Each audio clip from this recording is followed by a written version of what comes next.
And welcome back to Legal Talk, everybody. I'm very happy, pleased, overjoyed, ecstatic, in fact, to have everybody in the audience out there with us today. So thanks for being here, and we are going to have some excellent, actionable information for you. We are here again with attorney Mario Varela. And Mario, welcome back to the show. Thanks for having me, John.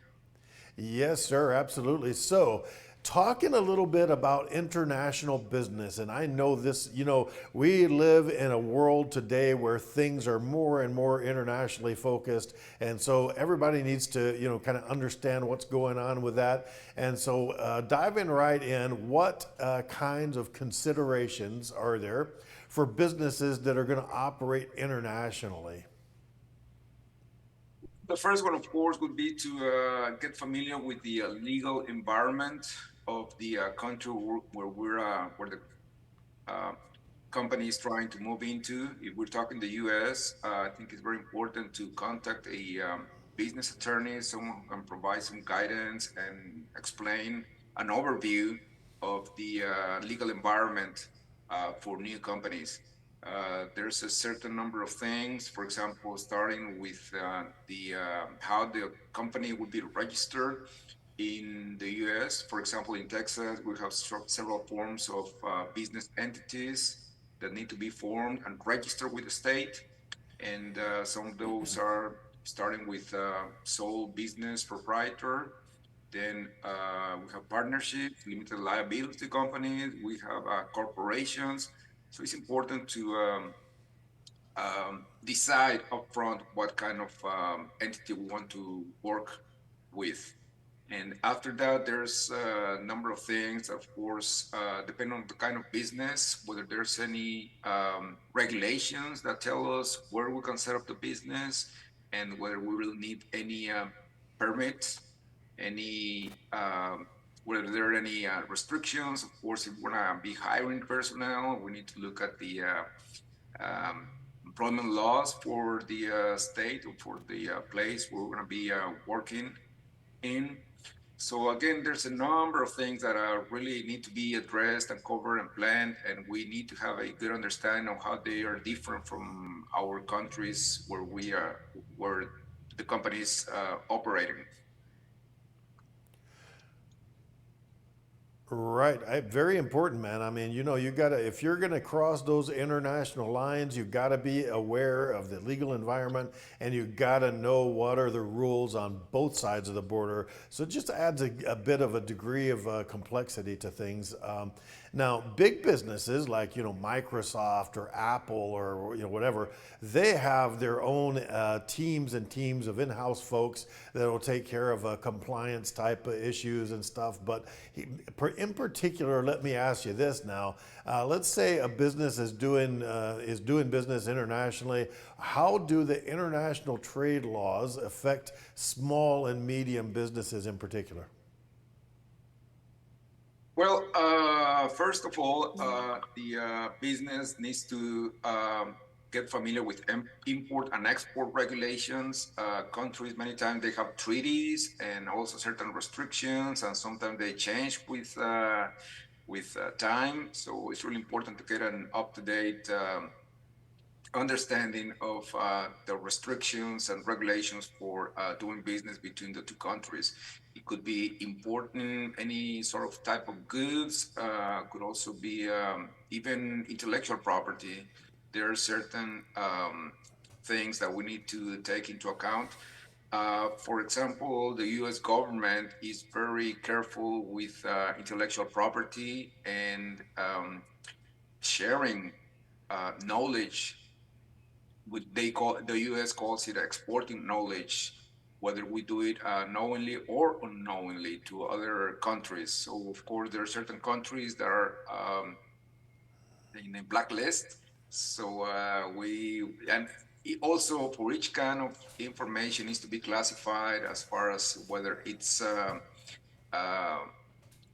confidential, if it's some sort of secret, trade secret, and so on. So sometimes it's information that the business itself will try to control, And sometimes it's the government that says, hey, you cannot be sharing, exporting that knowledge to other countries because they could be used for certain purposes. It could be for manufacturing weapons or things like that, even technology. They're also very sensitive to the export of that information. And on the other side, when the company is coming here, the U.S. is normally much more open to receive here businesses. So there's a number of things that can be accessed to provide support and guidance to smaller and medium-sized companies moving in. But the regulations are usually are available. We just need to know where to look, and that's something that we can do. Man, that is wonderful. I'm so happy to hear that you can help folks out there if they need this kind of help. And one final question I got for you today, Mario. Let's say I'm a business owner. I'm here in the U.S. I got my entity up and running, LLC, corporation, whatever it may be, and I want to do some business across border. How would I go about setting up a business abroad? What kind of steps? How would I get started with that? Well, yes, for an American company trying to set up an operations in our country, first step to do would be I would suggest retaining legal counsel, someone that's familiar with the laws from that country, that has experience moving operations, whether they're moving the operation completely or they're just adding another branch to the business. So, because there's a number of each country will have their own rules, and some of them don't make sense to us, but there can be a lot of historical reasons for those rules. So we just need to know what we're dealing with so we avoid getting in trouble. And again, employment law is very different in our countries, and just import and export, which will probably be will come up if there's companies in both sides of the border or in both countries. And in general, there's taxation. It's also a very important area, how it's going to be reported, the income and the profits from the other operation. So again, there's a lot of areas that need to be addressed in order to have a successful operation when another business is set up abroad. So plan early and plan often is what I'm hearing. And be sure, a friend of mine told me a long time ago, surround yourself by people smarter than you. And so definitely, if you're going to venture into some business abroad, be sure, number one thing from I'm hearing from Mario is be sure that you have competent legal representation and also even other professionals. You need a good CPA, etc. So be sure that you surround yourself with the right persons overseas.